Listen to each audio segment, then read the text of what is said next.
What's going on? This is your boy Alfie D, Streetz Talk Podcast Network. Today we got a few special guests join us today.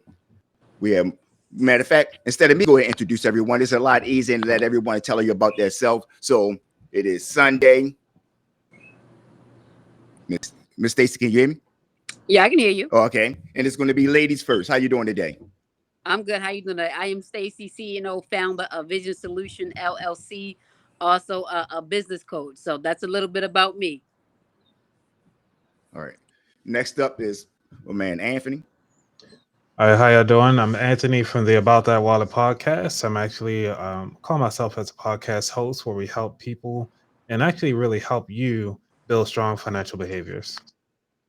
So so we can start off with you, sir, today. Would just tell everybody about a little bit about yourself, a little bit of background, and what brings us here today. And basically, the conversation today is going to be basically about finance, and finance basically for the average Joe Smo, if they say, for a person that maybe just starting out, maybe leaving their job or have a few dollars in their pocket or things like that, and they want to start a business, but they don't know where to go at.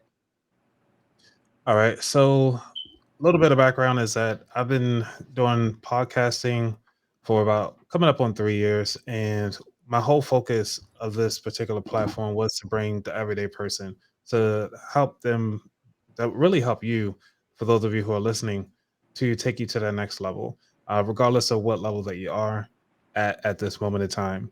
And one of the things that come across for everybody that I've interviewed so far on the show, just from an everyday standpoint, is to understand like, hey, there is a possibility. You just need to figure out how.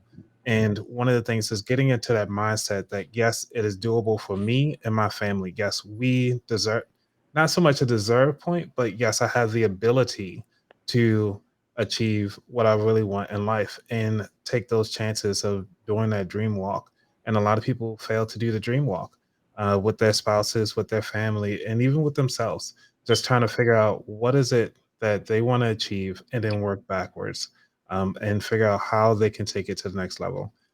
Might not be with the people that you're currently with. It might be that you might get rid of some people that you're with to take you to that next level. But if you don't mind, I would chime in just a little bit longer here. Just wanted to show that this book I really love. It's called Common Sense.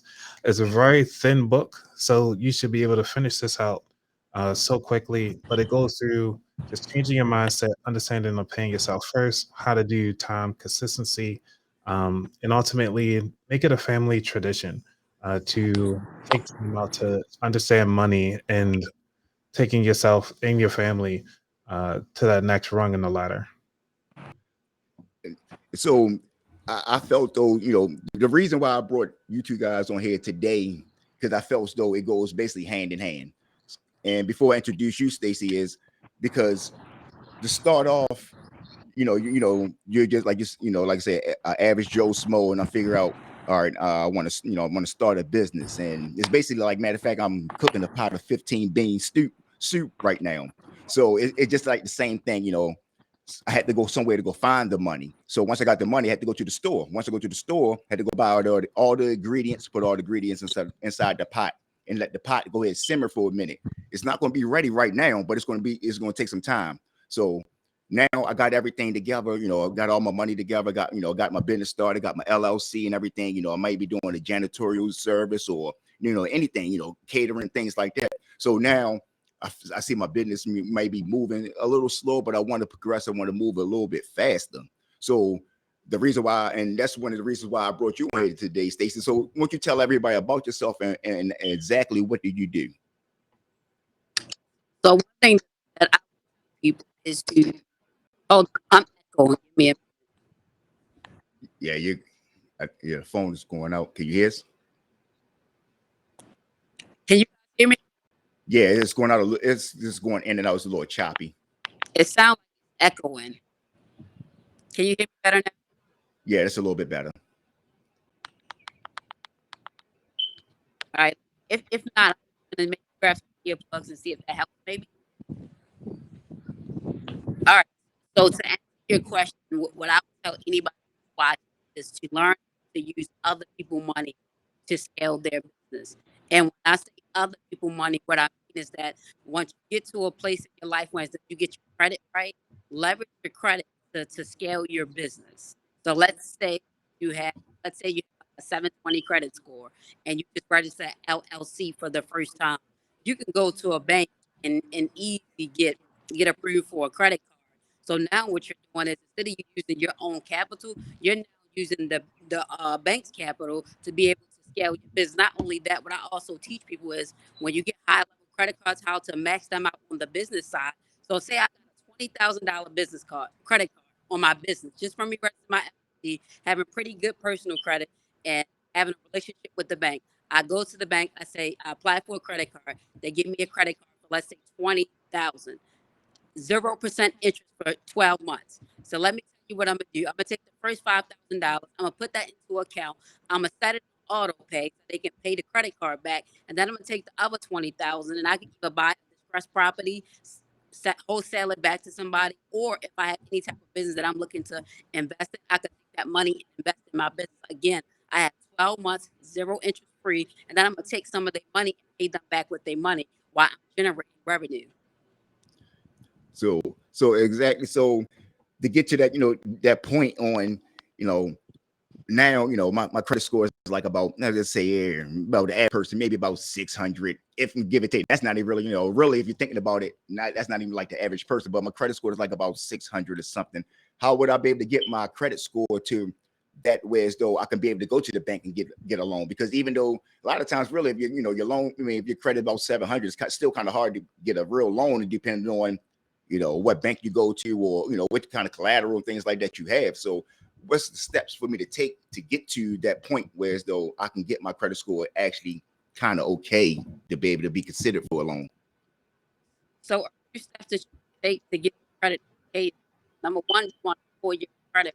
You can go to streetcredit.com, give you a report once a year, or you can also use Identity. It costs probably $27 a month. You can there for your credit report, and then you want to look at all the on your credit. You got increase on your credit report. If you see my brother have the right there, fix your own credit. Got increase the private collection. You want to start working to clean up your credit. First thing I would tell anybody, if you get extra $100, invest in your credit, invest in a book to clean up your credit. And while you're cleaning up your credit, you also want to start adding unsecured cards to your account. Freerunnerreport.com. They give you 2 years of histories, and this is the ways you start building up your credit. Because again, like you said, if your credit, you can't go into a bank and give you a loan or a credit anyway. So you got to start with your personal credit first and building that. But you can still also open up an LLC while you're working on your personal credit. There's something called business credit as well.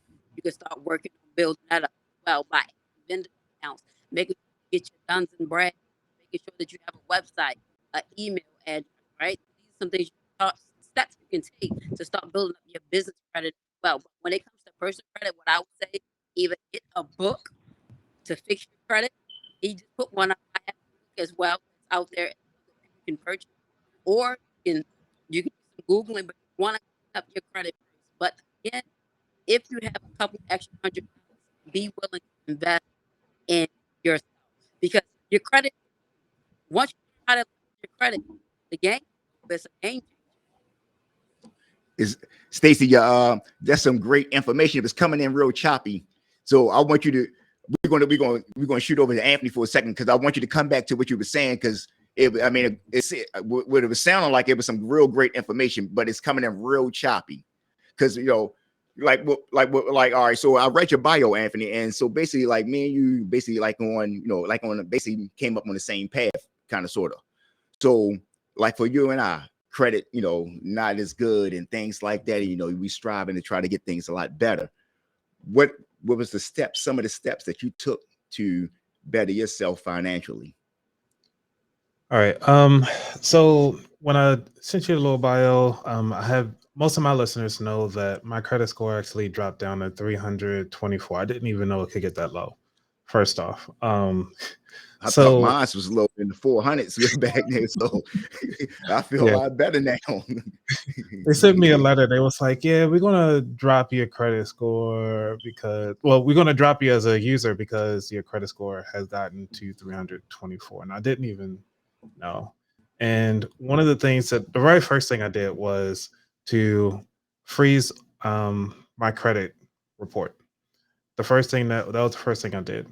Secondly, I went on and called each of them up to say, "Hey, I'm going through financial hardship.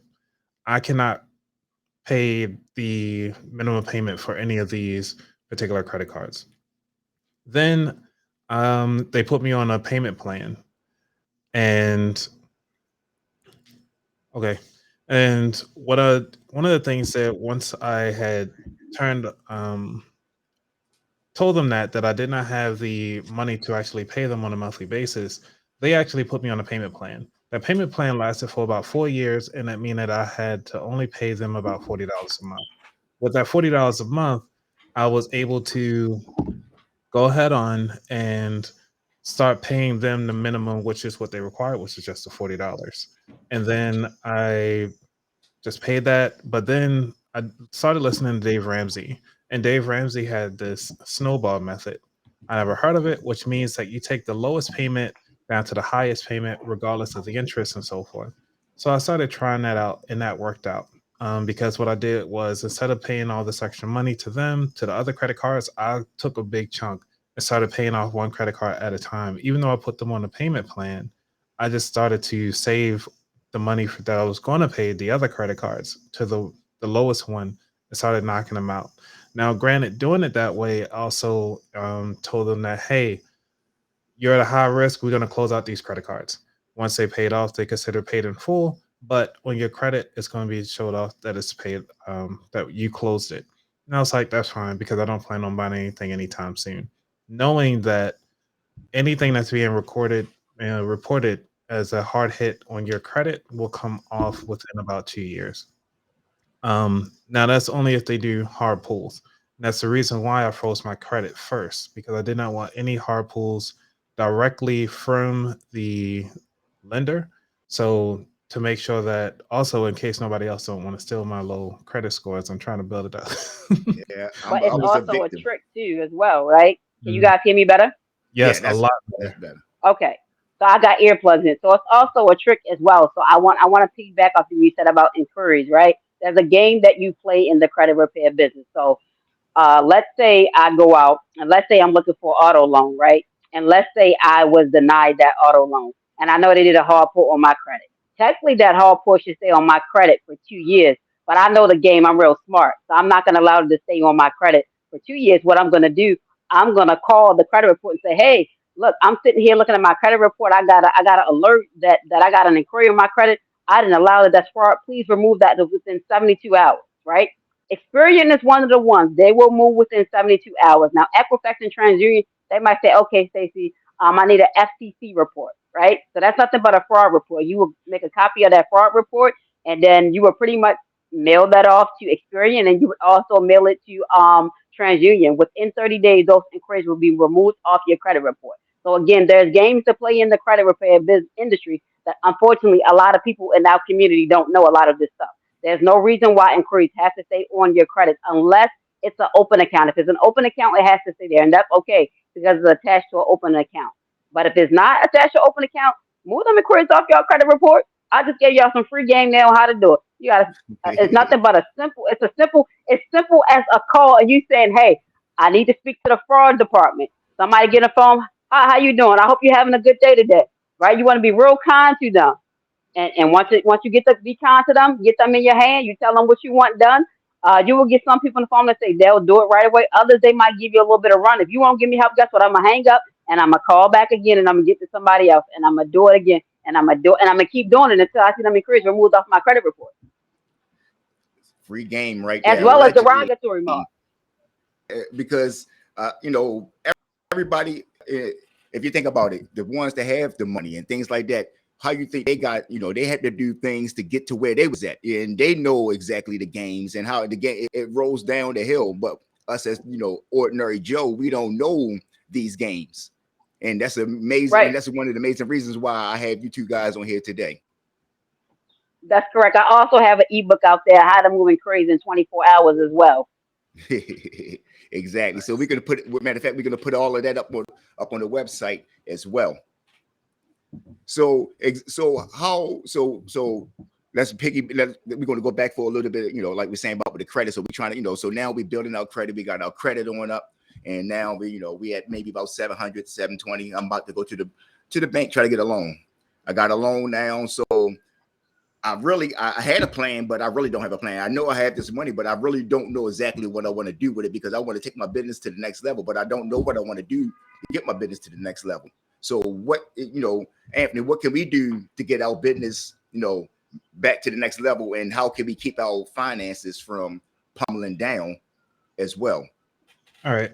So this part of the session is pretty much understanding that, hey, that you already have control over your finances. You have to already have that mindset that you're disciplined with your money, because one, taking out a loan requires a risk of taking time to pay that back. Or even if you're going to pay it back, because, most businesses, they go out of business. Oh, no, we don't know what happened. And then you just run away. So those things, those possibilities happen. We had a president who did that constantly.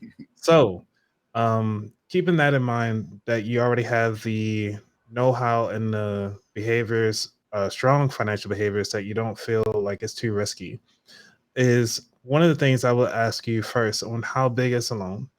Secondly, would be, can you use a credit card to do that? Thirdly, because like Stacey mentioned earlier, I know it's a little choppy earlier, which is the 0% interest for 12 months. Like, so if you have, with those inquiries, if you can get up to at least maybe 10 or 12 credit cards, or if you can get up to about maybe 200,000 in credit cards limits, you can actually do the 18-month no interest using those credit cards to buy the property, refinance the property out within about 6 months, and you paid all the creditors back. You keep the building, and now you actually can refinance that to your business name if you want to, or even yourself. So these are some of the tips and tricks, because it goes beyond.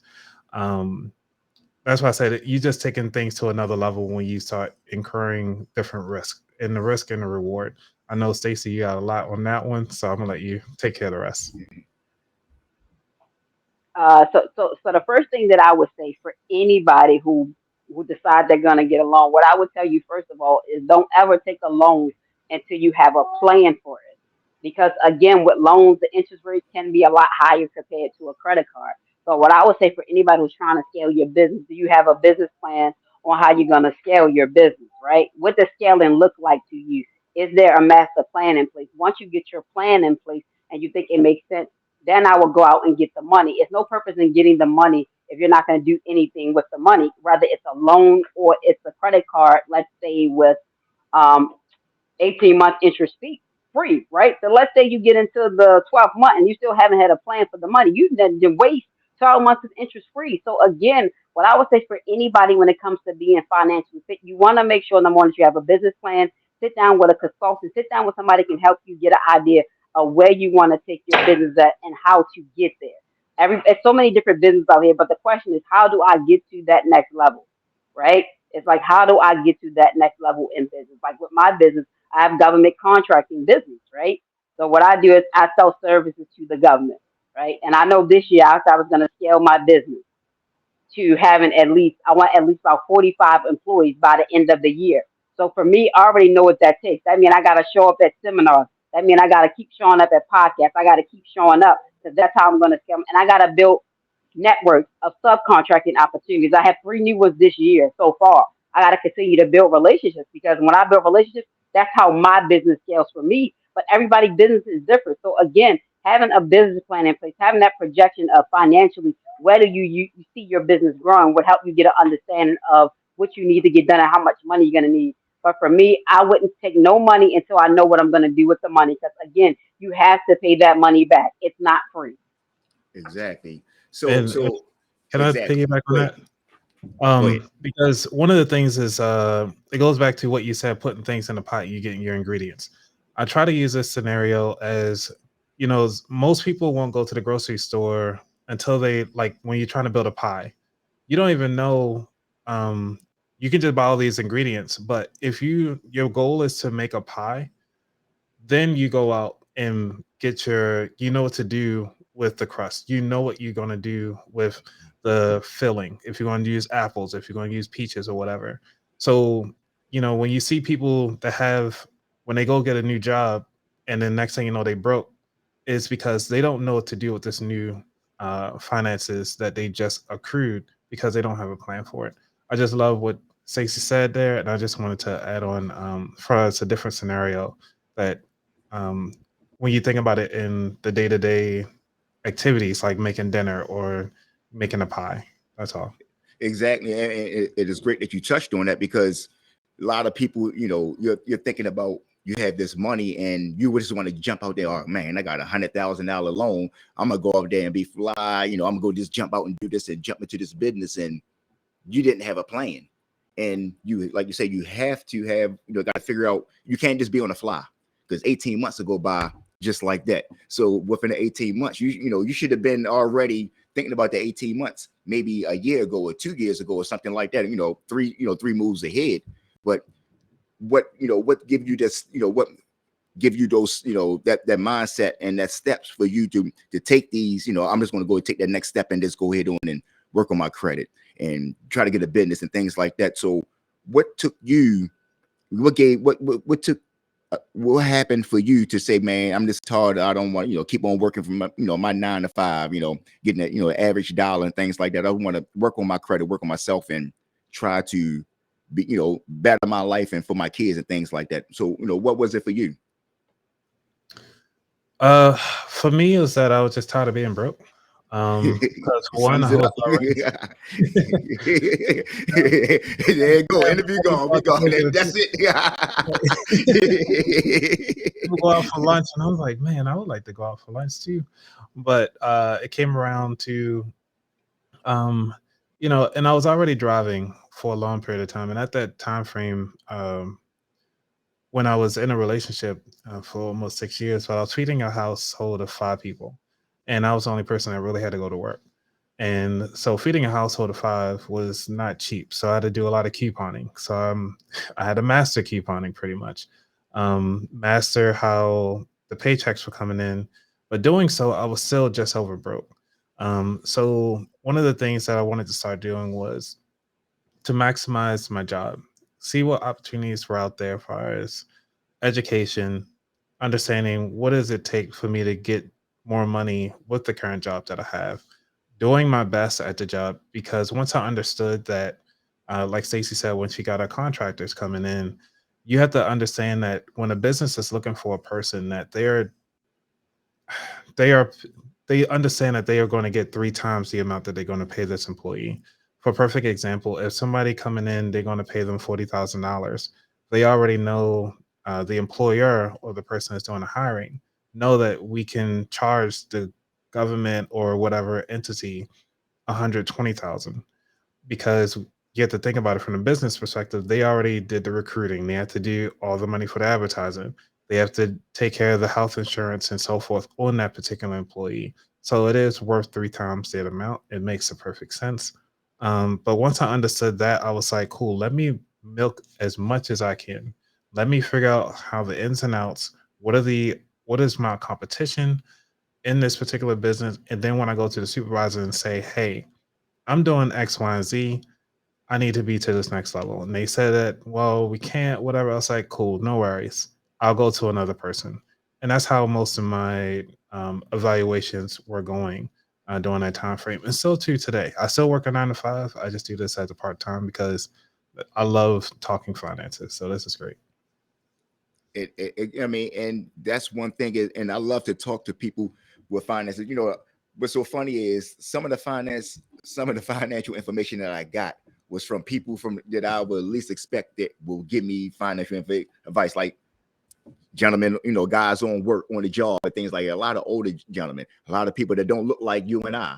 They're the ones that really gave me the information on wanting me to be more involved on trying to fix my finances, on different stocks and little stocks to buy, where you know you don't have to go out and worry about buying the big so-called stocks that's hot right now. You want to think about long term.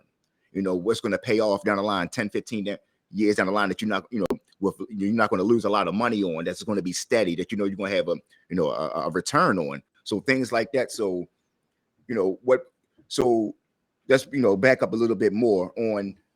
You say you like to talk finances and things. So what brought you to that point in life that made you want to say, hey, I want to start a podcast. I want to start talking finance. I want to start putting people aware of finances, on how they can fix things on that credit. Because the reason why that I started this is I want to bring awareness to certain people that can't always go out and find the information that they could be able to find. And is always going to get it from people like you and I that don't worry about trying to hide the information. You want to share the information with our people, that's willing to learn it. So that's the one of the base premise on why I started this, and this for the education. So this, to give it a little bit of background on what your podcast is all about and what brought you to talking about finances in your podcast. Well, it really started because as I was starting to understand of the credit side of the house and how I was screwed over, figuring out this stuff, and also with the student loans and everything else was just all at once. But as I started planning it out, and every Friday I would take time out to go over my finances and talk to my wife about it. And then she got tired of me talking to her about all the fun stuff that I was finding interesting about finances. She was like, tired of hearing you talk about it. I talk about money all day at work, and because she's also an accountant, so it's like, I have nobody else to talk about money. So Exactly. I'll just talk to somebody who will listen to me about money. So I can imagine what Denny is like. That there's nothing but numbers. Right. All the time. Exactly. but for certain people, it would sound boring, but in your world, that's more, that's what you love and what you like, and you want to spread that to other people so they can be able to start to learn what they like. I started to see during the pandemic, more people started to realize my finances. I got to start worrying about tomorrow, even though it's not promised, but just in case if it is promised, I got to worry about how I'm gonna eat tomorrow, how my family gonna eat the next day. Is a legacy.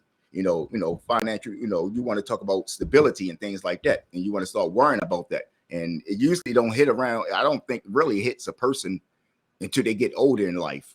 Kids and things. You're younger. You want to blow your money. You want to have fun. You got a certain few that think they have that mindset on. They want to start building wealth at that age, but really, you don't start thinking into your 30s, late 30s, maybe in your 40s when you start to wind. The toys get different. Like I want to say, you start winding down a little bit. Things in life. You want in life that it started a little bit different. You don't want all the girl. Well, you still want all the girls and the glamour and things like that. But you still want nice houses, nice trips. Nice bank account. You don't have to worry about eating. What you want to eat tomorrow and things like that. So that's my intake on it. So I want to piggyback off of you a little bit, so biblically it says train a child in the way you wish for them to go, right? So I think for our community, I think we got to start when they're young, just training them up just with the basics of, hey, well, here's your debit card. Okay, I gave you $20 for the week. You only can spend 10 and I need you to save 10, right? So if we start planting that in our kids' head when they're younger, I think they'll be more aware of their money management skills. Like for me, when I came out of high school, I already started working on my credit because the school that I attended, we started talking about credit. We started talking about being financially fit. A lot of stuff we already started having these conversations. So when I came out, I already knew that number one, it was my job to make sure that I build my credit, that I don't mess it up. If I go in debt, make sure that I pay it back. And so I was taught that student loans was good debt, right? But in my opinion today, it's not good debt. Stay with you for life until you pay it off. No debt is good debt if you gotta pay it off, right? Exactly. So it's not good. So I think it goes back to really just training our kids up, honestly. Well, exactly. I can add to that because I had a conversation with my mom the other day, and because I was talking to her about credit cards, and she was saying is that she did not teach me about like putting She did not add me as an authorized user on her credit card. But she known about it. She just didn't want to mess up my credit because she heard about other people messing up their kids' credit. And I was thinking to myself, was like, well, you only taught us what you're comfortable with doing, not that you taught us everything that you know. And that's the difference, is that most people only do what they're comfortable. And I'm just thinking from my mom's generation, it's like they were afraid of, messing up a lot of stuff. So they try to shield us away from it by not teaching us about it in the first place. Because one, they never either did it or just never experienced it or knew somebody who knew how to do it successfully. It's funny that you said that because I never really knew what superstitions was. I just thought, like you said, they was taught, fear of things and, don't cross the house, and getting your foot hit by a broom. To me, that was something normal. I didn't know it was a superstition. I just thought because but it goes back, I thought it started as fear. So that shows you what your family, and like you say, with the fear, it get a lot of things get embedded with you, things you don't know nothing about this. Like they talk about kids. Babies don't really know what pain is until you show them what it is. You affection them and things like that. You could stick a baby with a needle, and a lot of times they're not even going to cry until you comfort them and you hold them and things like that. That's when they know, okay, all right, this hurts, so this is what I'm going to get. If I cry, things like that. So I'm not a scientist and things like that, but but I'm pretty sure that we don't know like what words. We don't know what words means until you put meaning behind them. I can sit up here and call you a Google guy, and you don't even know what that is, but I can sit up there, you're the nicest person in the world, but because I put something behind it, like the average dollar. Dollar didn't start off into this piece of paper, until someone put value behind this piece of paper for whatever property they brought or whatever item they brought. That's how pretty much the dollar actually has a value behind it, and like with art as well. So, but that's another thing for someone to think about as well.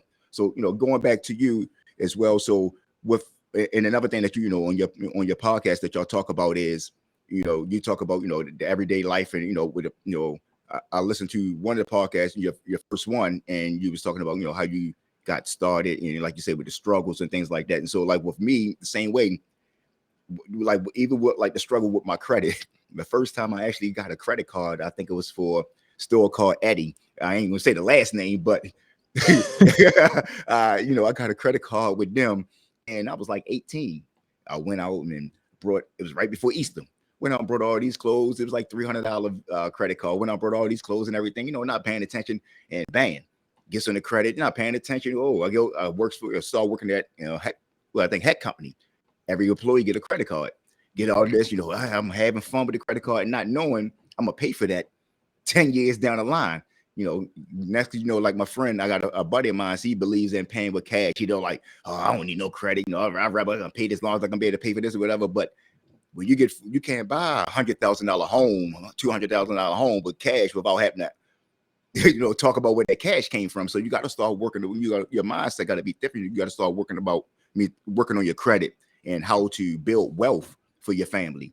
So, and I have friends right now to this day that don't believe in credit. The credit scores, like you say, yours was in the 3. They might, if you can go with a negative, or there might be worse ways. So they're too scared to put something inside that name because they don't want to mess the credit up. But you can't mess your credit up unless you put something in your name. So it's kind of hard to tell them certain things like, man, you got to do this, or once you go ahead and set about paying for cash with everything, but you go get this start with like a secure credit card. I don't need no secure credit card. I got money, So this is why we're here today to actually show people this is what you do with your finances. If you want to have you got a good health, if you want to live until you about 70, 80 years old, 100. You want to have wealth until you about 60, 70, 80 years old because they're not really going to do too much hiring when you're 70, 80 years old. So yeah, can I piggyback on that a little bit? Yes. When you talked about having money in the bank, one of the things I did a test run just to see what would happen. So I did a cash out, not a cash out, but I had did a balance transfer from one of my credit cards and just put it in my bank account. Left it in there for 3 months. That because I had credit cards with that particular bank, they increased all 3 of my credit cards by 10,000 just Wow. because I just left the money there. And I didn't use Sounds any, about right. huh? They using your money. Right. They using your money. That's what they doing. They Right. giving you back your money. And what I did was I was like, all right, cool, thank you. I put that same money back to the other credit card, but now my credit limits are a lot higher now. So now my debt to income ratio has went down. So this was a small tip and trick if you want to add to the tips and tricks. Thank you, Stacy. For some of the people who want to try to leverage their credit cards to kind of increase their debt to income ratio to help again boost your credit score up a lot higher. Exactly. So, Stacy, so because a lot of that information that you was giving us in the beginning, when talking about the LLC and working your way on up, can you elaborate on that a little bit more? So, there's people that might have missed it a little bit. Yes. So pretty much what I was saying, and this goes back to a little bit of what I talked about, using other people's money, and leverage your credit so that you can actually scale your business is what I was kind of speaking about very briefly. So pretty much what that means. So let's just, and I'm gonna give you just a typical person. Let's say you're a typical person. Let's say your credit score is about a 720. Let's say you have about 8 positive accounts reporting on your credit history. They've been there for let's say at least 6 years, right? And let's say you bank with PNC. You've been banking with PNC for let's say you're banking with PNC, maybe let's even say maybe 6 months, right? And let's say you go to PNC and say, you know what? I have this LLC and I would like to apply for a no doc loan. You are allowed to do that. No doc loans are up to 50K each on a no doc loan for every business bank account you have. That's called a no doc loan. Up to 50K you can get on each one of your businesses. Up to 50K. But again, it's about having a relationship with the bank. It's about having fairly decent credit, and not even decent, but having good credit. So that's when you're able to leverage your credit to make money on your business side. And the cool thing about on the business side, whether it's a credit card or a loan, the utilization is not reporting to your personal credit. And you can max out a credit card and it not affect your credit score.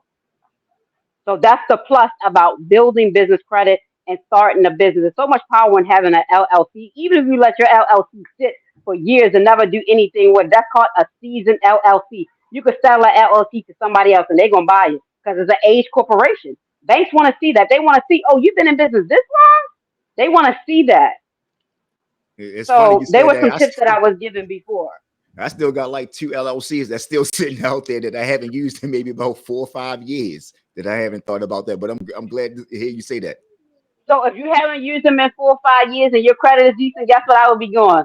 If I know what I'm gonna do with the money, I would be going straight to the bank and say, hey, I would like a no doc loan line of credit. Here you go. That's what I would be doing. Or if my credit is good, I'm gonna be taking each one of those business that I had.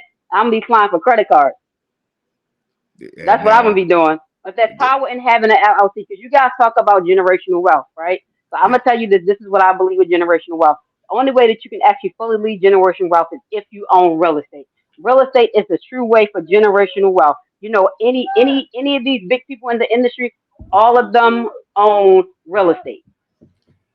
Yeah, because even with the sanctions that's happening with Russia, a lot of the Russian billionaires are actually trying to look for real estate inside the U.S. right now, but everybody's blocking them. Because the property value, for the most part, a lot of times is always really going up, and you don't really. I mean, you hear, it takes a while for, I guess, in neighborhoods for property value to go down. I moved in my area, maybe 2015. Bought a home, and with this 2022 property value went up at least about close to 60,000 that fast inside of my area. So just think about in the long term when it comes to real estate and what you can do with real estate and actually purchasing land as well. Yep. And that's one of the things, back to what do you want to do with the money once you get it? Exactly. So you got to have these these conversations with yourself on. You have, start with fixing your credit, having a plan while you're fixing your credit, because there's no reason to fix your credit and don't do nothing with it. Having a plan while you're fixing your credit, and then once you get the credit fixed, you execute that plan once you get that loan. And once you get that loan, then you want to figure out, okay, now you're here, you have the business, and now you want to take it to the next level, or you want to sustain that same type of income or make it a little bit more. I mean, I don't think nobody else will want to stay at 30,000. The plan is at least to get to 60, and then from 60, so on and so on. So you gotta, it's plan chess, not checkers, but you want to play chess. You can play checkers, but you're not going to last but so long. It's going to get boring. You're going to move all over the place now. What you're going to do after that? You want to sit down and you want to actually sit there and think about what you're going to do in life. Makes it more interesting. You're using your brain, figuring out what you want to do. And then how are you going to change that to the next generation? Exactly. Because granted, I know we only talked about credit cards at a high level, not talking about like maximizing your credit cards and actually doing more credit hacking. Because now that you at a point, just going by the different levels that we're talking about here, is that once you have your credit cards paid off, and now it's starting to play the credit card game, which is where you start doing, are you a points person or are you a cashback person? I'm a points kind of guy, so I like doing free trips, free hotel stays. Some people like cashback because they want to use it for investing. And so you can run the gamut on how you like it. But again, back to Stacey said, you got to have that plan before you even apply for the credit card. So and for me, I like traveling, because if I want to travel to Europe or UK for some odd reason, I'm looking for an American Express card that will take me over there, because they have transfer points to United Emirates, so I can get over there for free, first class, or even business class. It don't matter. So I can get my wine and everything like that. But some people just like the cash back because they was like, wow, the market's going down right now. I got a lot of stuff I need to purchase anyway for the house. I need to get but like how Stacey was saying, if you have the LLC, just put the house in the LLC. And then because you're running everything that you purchase is actually you can get a tax deductible on it. And so you're paying yourself back twice in your taxes, plus with the credit card. Plus you're just getting all this money coming in. It's like a win-win. Once you understand your risk and your game plans fully out. Me and Stacey, you just hitting it all over the park today. I have to say thank you. Your sound when it comes to using credit cards, right? So I agree in getting points and cash back. That's why I think credit is better than debit, because I always give people this scenario, right? So let's say if you got a debit card, right? And let's say somebody stole your debit card and they took $10,000 off your debit card. You call the bank, they will say, okay, we'll invest it, give us up to 45, 60 days. Now, if you got a credit card and the same thing happened, they can be like, okay, let me put the money back. You know why? Because it's their money somebody stole. So that's why I always say I believe credit is better than debit. It's great to have your own money, but credit is better than debit. Yeah, because you're using your own money and you're not getting nothing off of it. You might be able to, one of my debit cards that I used, to purchase like everyday things is it gives me actually stock in whatever business I use that card in. So it's little penny stocks here and there. Stash. Free plug Stash if y'all out there. Okay. So they actually give you little stocks here and there depending on the size of the on whatever money you spend. So even if you go to your little grocery store, to the corner store, you'll look at your invoice, you'll see whatever company owns that transaction or whatever machine they use, you'll purchase stocks inside of that company as well. So just a little tip for the average person that don't know anything about stocks, but that's something, buying stocks and certain things that you like, and you can control on the money that you're putting into it. And then I think also they match you or something like that. So just a little bit, just a little thing. Yeah, you got to plug that in the show notes. You know what? Thanks a lot. I surely will, because I've been using them for the past about 4 or 5 years now. So yeah. Might as well get your affiliate link. Another way to cash flow your income instead of wasted opportunities. I mean, you're using it, you love it, you just talked about it. Why not get a little piece of the action on the back end? Exactly. Why not? I mean, everybody is, what they say is the great American way. Exactly. I wish I had some apple pie right about now. Please don't do what American Pie movie one of Don't my need to favorite, one of my favorite ones. Oh man, to me, I don't know between the first one and I think it was when they the reunion. That was hilarious. Those two are my favorite. Definitely. Exactly. So, so Anthony, so what do you have going on right now? Well, Any new projects coming up, or any new, anything coming up on the next episode of your podcast? Well, the next episode, because I don't have any guests lined up, so this one is just kind of, I don't have it planned out yet. I do have some things I want to talk about, because I have a list that I need to plan out, and I just need to pick one off the list. But far as overarching, by the end of this quarter, which is by the end of March, I do plan on having a subscription set up and my Discord account set up. And then lastly, having some not really courses, but more so one-on-ones and also group financial sessions. I'm going to be planning those out and doing them by tiers, because sometimes you just need to reach people where they are, and you just got to go from there. Exactly, and that's the best place to do it, is to reach them where they are. And it's why I named my my podcast Streetz Talk, because the streets actually do talk and they do listen. You just got to go there and talk to them. And that's why politicians during that time, they come to the streets. You don't see them no other time, but they come to the streets when it's time to talk and they want to listen. You don't say they're going to do anything about it, but they want to listen. So, with you, Stacey, so what do you have going on, and exactly get in a little bit, because we couldn't really get into what in the beginning, what you go in, what do you do, what do you have coming up, next projects and things like that, and actually what do you do? So currently right now, actually what I'm doing, I'm actually teaching a government contracting course and teaching people how to sell products to the government and take their business from 0 to 6 to 7 figure businesses is what I'm doing right now. So full time, what I do is I am a government contractor. I also contract out to the government. That's what I do full time. Outside of that, I also teach people about business credit, building up their business credit profile, and I also help people get funding for their business as well. And I also have a credit repair business as well. So I help people repair credit. And currently, what's coming up for me, I'm actually on tour in March 26th. I'm touring with a group called Lady Millionaires. We will be in Atlanta, and we will be teaching passive income, real estate, Turo, trucking, Airbnb. We'll be giving the Navy Fed Plus for people who want to go out and get auto loans so they can put cars on Turo. It's just so much passive information. So that's currently what I have going on. If anybody want to follow me at I am Stacey, this is where you can find me at on Instagram. I'm always posting a lot of helpful information, whether it's about forming a business, how to start a business, how to get your DUNS number, EIN, you name it. I put up some type of content there for people to be able to grab.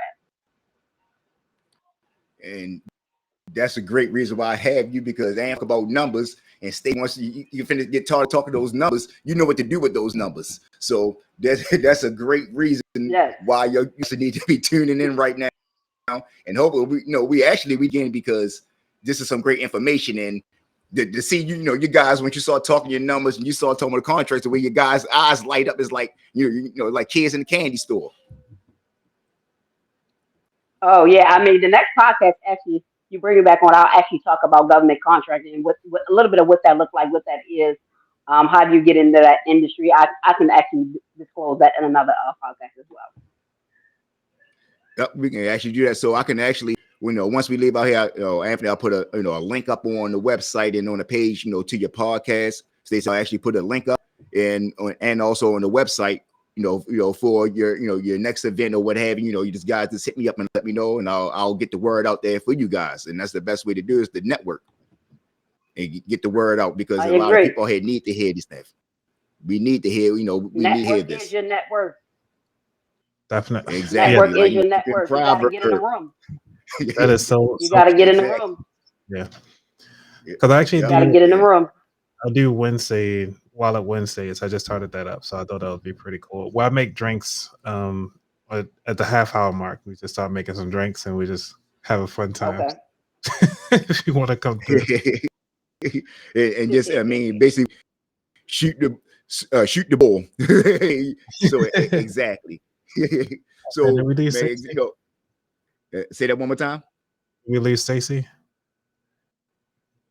I think Did we it lose must be. Stacy? Yeah, I think she fell off. So Oh, I'll man. make sure, I'll get her information up on the website. This was actually great conversation. I'm actually great and honored, that you actually came onto the show. We actually got to do this again, to get this word out there. Like I said, you love to talk about finances, and I know a lot of people that love to listen. So we definitely got to do this again. Perfect. Yep. Thank you, sir. No problem. So if you want to give everybody your information one last time, so if Yes. where they can find you and what you have coming up. All right, my name is Anthony Weaver. I am the host of the About That Wallet podcast, where we help you build strong financial behaviors. The podcast release every Tuesday, usually around 6 o'clock in the morning for the audio, around 10 o'clock Eastern time for the video on YouTube. You can catch me at YouTube at youtube.com/About That Wallet, or you can just find me anywhere on your favorite platform. That's it. There you guys go. All right, I think you have muted out. Thank you guys for having me. Hope you guys learned some pretty good content today. I know I did. Thank you. Because I might have to hit you up for the government contract. So I think Alfred, you might be muted. By all means. Yeah, we got to link up because I want you on my show. No, definitely. Whatever you want me to Keep come on, hanging out. I definitely will come on. Just say the word. Like I said, I'm on tour. I'm either going live on somebody's page or on mine or somebody's podcast, or like I said, I'm traveling right now. Yesterday I was actually in Delaware. I spoke there about business credit and building up business credit and pretty much leveraging your credit as well. So Anthony, whenever you need me on, just send me a message. I'll be more than happy to join you. Awesome. Thank you. If y'all need, I could shoot, each other, the information or whatever, and then you can go from there. So once we, get off here, Stacey, I'll send you his information, and then y'all can go ahead and link up, and that'll be great because, like I said, you talk numbers and you know what to do numbers, and that'll be a perfect collaboration. I agree. I appreciate the introduction for sure. Thank you. Both No problem. So. No problem, and like I said, it was an honor. So before we get out of here, Stacey, go and give everybody your information. So if they want to find you, and and like I say, the next thing that you have coming up, and it'll be great. So you can find me again on Instagram at I am Stacism. That's IAMSTACISM on Instagram. And again, my next event coming up is going to be in Atlanta on March 26th. We'll be having the Ladies Millionaire Tour. We'll be teaching different types of passive income. So that is my next event coming up. I'm also looking to do something in Baltimore as well. Anthony, maybe we can all maybe do some collaborating as well, because I definitely would love to do some type of seminar right here in Baltimore as well, even for our youth, because again, they need to know finances as well. So that's my upcoming event. And again, you can find me on Instagram at I am Stacism. There awesome, y'all go. Stacey, I'll definitely try to be there. For me, it's Anthony at About That Wallet. Anthony at About That Wallet. So you can find me at most of the social platforms at About That Wallet: Instagram, Twitter, Facebook, and just search for About That Wallet. And you usually have to do the podcast because wallet is such a common term. So in order to find me, you need to put in podcast, unfortunately. Yeah, so that it is. It's always about that wallet. So there y'all go. This has been another great episode of Streetz Talk podcast, and I'm glad you guys joined in. I want y'all guys to have continue to have a great day. And until again we do this one more time somewhere in the future, y'all have a blessed one. All right. Peace.